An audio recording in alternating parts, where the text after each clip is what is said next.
네, 자녀 특혜 의혹, 또 아빠 찬스 논란에 휩싸여 있는 정호영 보건복지부 장관 후보자가 한 건의 불법도 부당도 없었다고 의혹을 거듭 일축하고 있습니다. 윤 당선인 측은 지명 처리는 없다는 기조를 고수하고는 있는데 법적 책임을 넘어 도덕성까지 보겠다며 미묘한 기류 변화를 보이기도 했습니다. 특히 당선인과 후보자가 40년 직이라는 것도 사실과 다르다고 설명했습니다. 박석영 기자가 취재했습니다. 출근길에 오른 정호영 복지부 장관 후보자. 갈수록 커지는 자녀 특혜 논란과 관련해 어떤 불법 부당 행위도 없었다면서 필요하다면 직접 조사받겠다는 뜻을 거듭 밝혔습니다.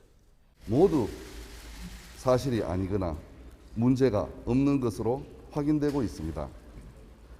저는 자녀들의 문제에 있어 단 한 건도 불법이거나 도덕적으로 부당한 행위를 한 적이 없습니다.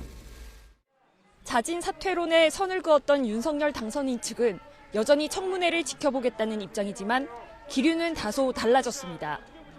부정의 팩트가 있어야 하지 않느냐던 기존 당선인 입장이 단순히 불법이 없다는 의미가 아니라 법적 책임을 넘어 도덕성까지 보겠다는 뜻이라고 부연한 겁니다.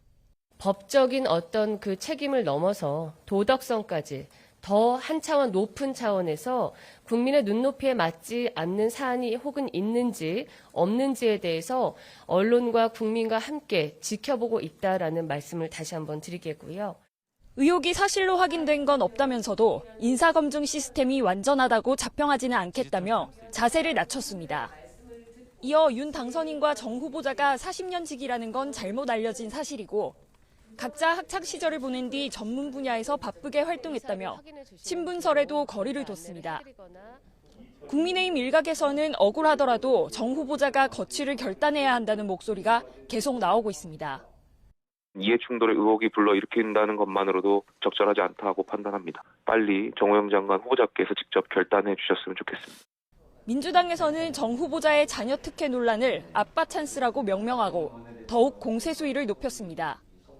자녀 병역 판정 변경과 관련해선 자료 제출 협조를 촉구했는데 특히 병사용 진단서에 적힌 진단명이 병원 진료 기록과 다르다고 주장했습니다. 병사용 진단서에서는 척추 협착으로 진단명이 둔갑합니다. 두 번째로 병사용 진단서에 기록되어 있는 요추 6번은 실제로 존재하지 않습니다. 의혹이 불어나면서 정 후보자를 둘러싼 여론이 갈수록 싸늘해지는 가운데 새 정부 출범 동력이 시험대에 올랐다는 분석도 나옵니다. YTN 박석영입니다.